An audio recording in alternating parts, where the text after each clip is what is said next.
அது சோமநாதனின் கண்களை உறுத்திற்று.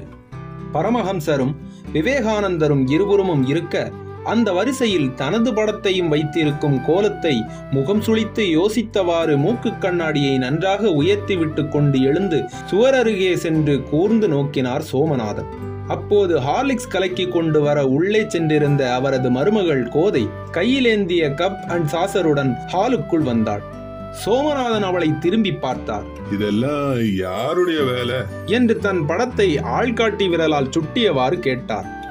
கையில் இருந்ததை டீப்பாயின் மீது வைத்துவிட்டு அவர் அருகே வந்து நின்று அந்த படங்களை பார்த்தவாறு கோதை சொன்னாள், நான் இந்த வீட்டுக்கு வர்றதுக்கு முன்னால் இருந்தே இந்த படம் இங்க இருக்கு.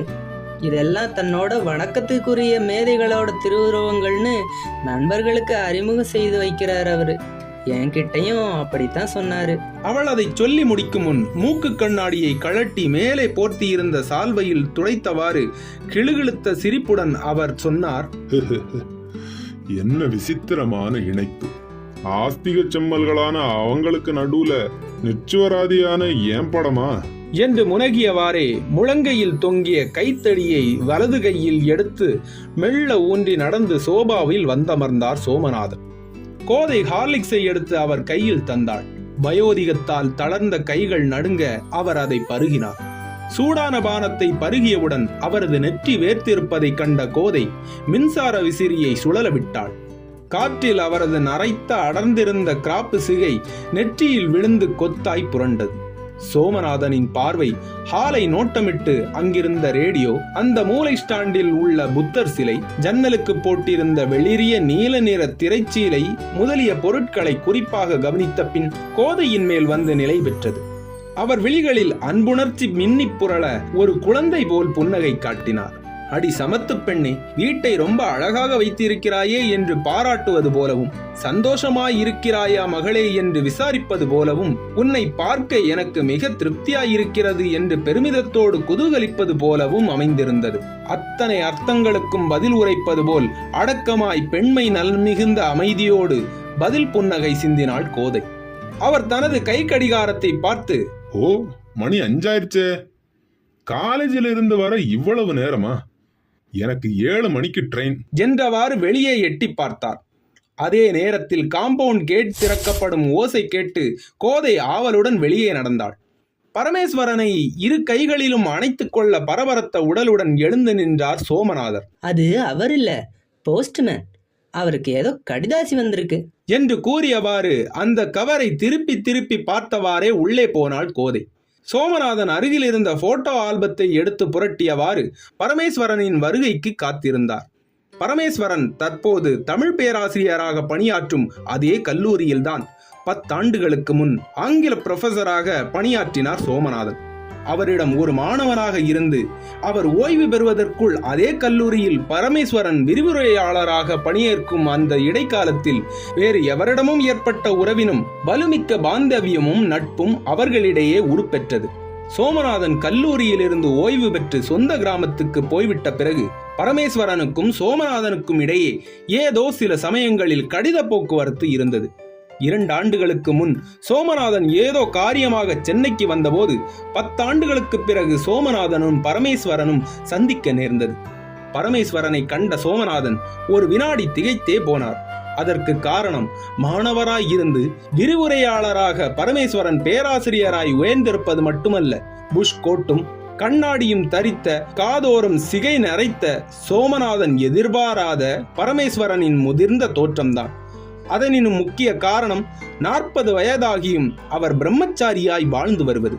தன் அன்பிற்கும் மதிப்பிற்கும் உரிய ஆசானை கண்டதும் சோமநாதனின் கைகளை அன்புடன் பற்றி கண்களில் ஒற்றிக்கொண்டு நின்ற பரமேஸ்வரனை பாசத்துடன் முதுகில் தட்டி கொடுத்தவாறு, நீங்க இன்னும் பிரம்மச்சாரியாய் இருந்து வருவதை பார்க்கும்போது ஏதோ ஒரு குற்ற உணர்ச்சி என் மனசை உறுத்திக்கிட்டே இருக்கு.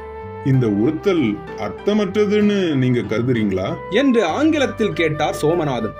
சோமநாதன் எப்போதும் தனது அபிப்பிராயத்தை அழுத்தமாக கூறிவிடுவார். ஆனால் அத்துடன் நிறுத்திக் கொள்ள மாட்டார். யாரிடம் தன் அபிப்பிராயத்தை கூறுகிறாரோ அவரிடமே ஒரு வகை ஆமோதிப்பை அல்லது உடன்பாட்டை விரும்புகிற வகையில் மற்றவரின் அபிப்பிராயத்தையும் எதிர்பார்ப்பார். அது அவரது சிறப்பான பண்புகளில் ஒன்று என்பதை பரமேஸ்வரனும் அறிவார். பரமேஸ்வரனுக்கு பெற்றோரோ மிக நெருங்கிய பந்துக்களோ யாரும் தற்போது இல்லை. அவர் தனியன். பரமேஸ்வரனை போன்ற அடக்கமான தனியர்களின் வாழ்க்கையில் திருமணம் என்ற வாழ்வின் திருப்பம் நிகழ்வதெனில் நமது இன்றைய சமூகத்தில் நண்பர்களின், அதாவது பொறுப்பும் அந்தஸ்தும் மிகுந்த நண்பர்களின் உதவியால் தானே நடந்தேற வேண்டும். அப்படிப்பட்ட நண்பனாய், ஒரு வழிகாட்டியாய், ஞானாசிரியனாய் இருந்து வந்த சோமநாதனின் கடமையல்லவா அது என்பனவற்றையெல்லாம் நினைத்துதான் அவர் தன்னிடம் இவ்விதம் கேட்கிறார் என்பதை பரமேஸ்வரன் உணர்ந்தார். ஏன், பிரம்மச்சரியம் ஒரு குத்தமா என்ன என்று சிரித்த வண்ணம் கேட்டார் பரமேஸ்வரன். அது குத்தம் இல்ல, அதே சமயத்துல சரியும் இல்ல. குறையே இல்லாத ஒரு ஆண் பிரம்மச்சரியத்தை அனுஷ்டிக்க ஒரு லட்சியம் வேண்டாமோ? அப்படி ஒரு காரியத்தோட இருந்தா அந்த பிரம்மச்சரியம் சரியானது ஆகும். இல்லாம பிரம்மச்சரியத்துக்காகவே ஒருத்தன் பிரம்மச்சாரியா இருந்தால் அது சரியாற்றதல்லவா? பின்னால ஒரு காலத்துல குத்தமும் ஆயிடும். எதற்குமே ஒரு அர்த்தம் வேணும். அர்த்தமே இல்லைன்னா அதுக்கு பேரு அனர்த்தம் ஆயிடும். உங்க பிரம்மச்சரிய விரதத்துக்கு ஒரு அர்த்தம் உண்டுன்னா நான் என் அபிப்பிராயத்தை மாத்திக்கிறேன் என்றார் சோமநாதன். பரமேஸ்வரன் ஒரு வினாடி யோசித்தார். அது யோசனை அல்ல, அது ஒரு வகை பிரமிப்பு. பிறகு புன்னகை புரிந்தார். அது புன்னகை அல்ல, அது ஒரு வகை சரணாகதி. அந்த சந்திப்பின் போது அவர்கள் இருவரும் வெகுநேரம் சம்பாஷித்தனர். 10 வருஷங்களுக்கு முன்பு சோமநாதனுடன் பழகிய போது அவரை எந்த அளவுக்கு புரிந்து கொண்டு எந்த அளவுக்கு அவரிடம் மதிப்பு வைத்திருந்தாரோ அதைவிடவும் 10 ஆண்டு முதிர்ச்சியின் பிறகு தனது முதிர்ந்த அறிவோடு அவருடன் சம்பாஷிக்கையில் பன்மடங்கு அதிகம் புரிந்து கொண்டு சோமநாதனிடம் முதிர்ந்த மதிப்பும் முழுமையான சரணம் அடைந்தார் பரமேஸ்வரன். பரமேஸ்வரனை பிரிந்து ஊர் திரும்பும் போது சோமநாதன் லீவில் தனது கிராமத்துக்கு வர வேண்டும் என்று அவரை அழைத்தார். இந்த அழைப்ப கடமை உணர்ச்சியோட விடுக்கிறேன் என்று ஆங்கிலத்தில் கூறி பின் தமிழில் தொடர்ந்து சொன்னார். இப்போது உங்ககிட்ட ஒரு விஷயம் சொல்லணும். சின்னஞ்சிறு வயசுல இருந்தே தாய் தகப்பன் இல்லாம என் தங்க மக ஒருத்தி என் கிட்ட வளர்ப்பு பெண்ணா இருக்கா. அவளும் கல்யாணமே வேணாம்னு இருந்தவ. இப்போ அவ மனம் அதற்கு கொஞ்சம் பக்குவப்பட்டிருக்கிற மாதிரி தோணுது. எதுக்கும் நீங்க ஒரு தடவை வாங்க. பரஸ்பரம் சரினா நடத்தி வைக்கிறது ஏன் கடமை. குலத்தையும் கோத்திரத்தையும் விசாரிக்காமல் மனிதனின் தரத்தையும் நட்பையும் உத்தேசித்து நடக்கும் அவரது உயரிய பண்பை உள்ளூர போற்றினார் பரமேஸ்வரன்.